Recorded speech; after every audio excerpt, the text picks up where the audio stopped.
Hey, so today we're going to be looking at this microphone, and this is the RE20. This is a famous microphone, has been used by radio broadcasters all over the world for around about the last 50 years. Really popular in radio. It's also really popular for recording voiceover, podcasts and that sort of thing for TV and film. They've just released a new version, which is in kind of like a nice matte black colour. Brought it up to date a little bit in terms of the look, and I wanted to put it through its paces today, so we're going to be testing this microphone out. Stay right there. So welcome to the channel. If you're new here, my name's James Mulvaney. I am founder of Radio.co, Podcast.co and Matchmaker.fm. You can go and check them out if you like. But in today's video, I wanted to look at this microphone, which is the RE20. This is the new black version. It's kind of a nice matte black finish to it.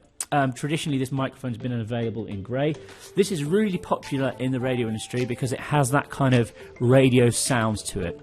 When I say that, I mean it's kind of got the big fat bottom and kind of that sparkly top, which is really, really popular in radio broadcasting. So right now what you're hearing is this microphone, the RE20, connected via the Evo 8, being recorded directly into my computer.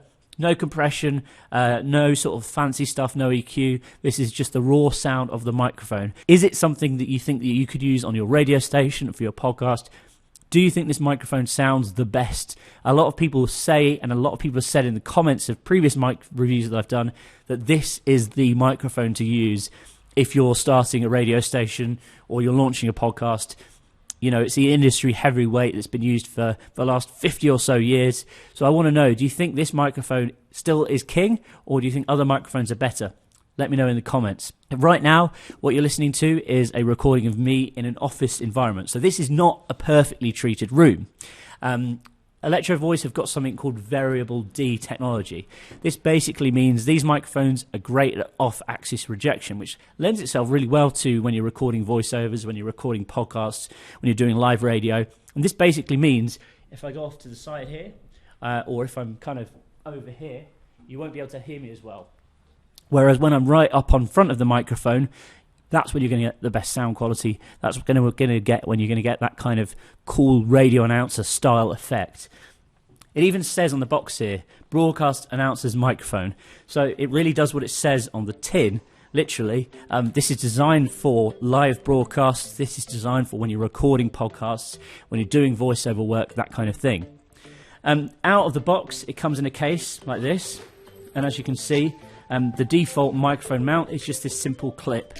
I've actually got it mounted in the Electro Voice shock mount here. Because of the size and the kind of form factor of this microphone, it doesn't always work with traditional shock mounts. So it is advised to use one of the Electro Voice shock mounts. The only problem with these are, especially in modern day, when quite often when you're doing radio, you're also doing video like we're doing now, or you're recording something. This is quite large, so we've kind of flipped this around so I'm not getting too many shadows. But if we put it down, this is kind of how traditionally you'd use this. You'll see this is kind of quite intrusive in terms of, yes, maybe if I didn't have a camera in front of me it might be fine, but you know, I'm kind of behind this big thing. Not perfect if you're doing video, so sometimes it is just preferable to just use this clip. Certainly when you see the likes of Ryan Seacrest using the Electro Voice microphones, they just tend to use this clip now versus using the shock mount. Although shock mounts are always great, and they do help dampen any kind of vibrations on the desk or when you're moving your arm around, etc. So now what I wanted to do is test this microphone in a couple of different environments. We're going to go and test it out in the kitchen, and we're also going to test it out in our soundproof recording booth as well. Okay, so environment number 2, I'm now connected to my laptop again, speaking to you through the Electro Voice RE20.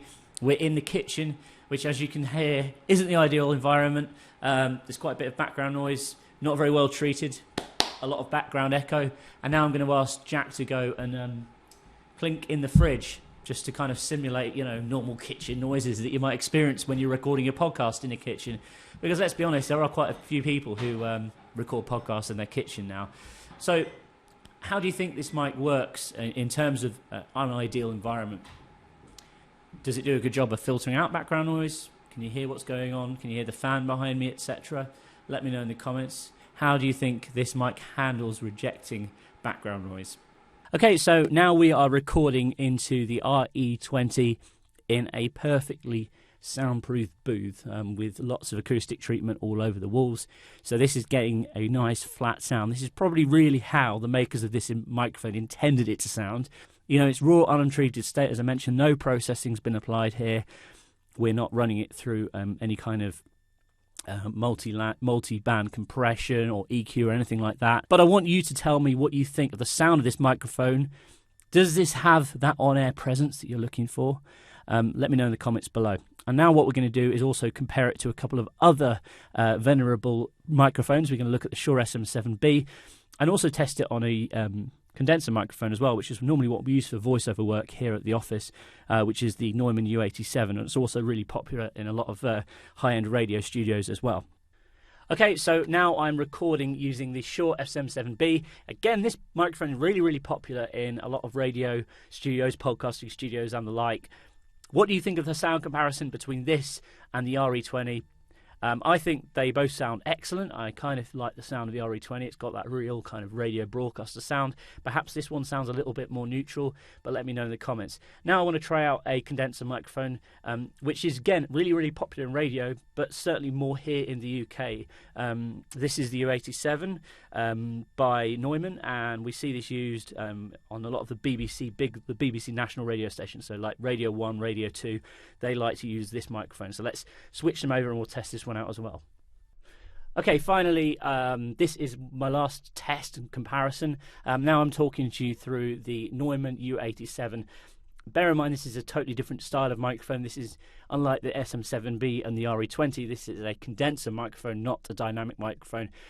But it is still really popular in radio broadcast, so I wanted to get a few different references so you could compare a few different high-end microphones. This indeed is the most expensive out of the three. Pretty much, I think probably double or triple the cost of the other two, actually. But, you know, this is a condenser microphone. Again, really, really popular. This has been used by lots of recording artists and it's used in a lot of radio studios here in the UK.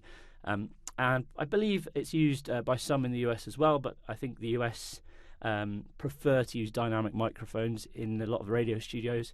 In the UK, we use condenser microphones. Why? I have no idea. But anyway, here is a comparison with this is the Neumann U87. Tell me what you think. Which ones do you prefer the sound of? So there we have it. The Electro Voice RE20. This microphone is as popular as it ever has been when it comes to professional radio broadcast. Really popular in studios all over the world, particularly in the USA. I'm curious to know what you think of the sound of this microphone. Are you thinking about investing in one for your own studio? Let me know in the comments. And also, how do you think it compared against the Shure SM7B, which again is really, really popular in a lot of radio studios, and also the U87, again used a lot in radio, used a lot in voiceover work. Let me know in the comments, what do you think of the comparisons? Which microphone do you think sounds the best? If you found this video useful, remember to give me a big thumbs up. And if you enjoy content like this, microphone reviews and looking at audio gear, remember to subscribe and turn on your notifications for updates, because I'm releasing new content like this each and every Friday. Thanks very much for watching. Bye for now. Hey, before you go, let's connect on LinkedIn. I'm always posting interesting content like this over on my LinkedIn channel, and it'd be cool to hang out. So go to jamesm.com/connect, click on LinkedIn, send me a connection request. Once we're connected, send me a message, say you came over from this video, and I'll send you some cool things for free. Sound fair? Well, head to jamesm.com/connect and connect with me on LinkedIn, and I'll see you over there.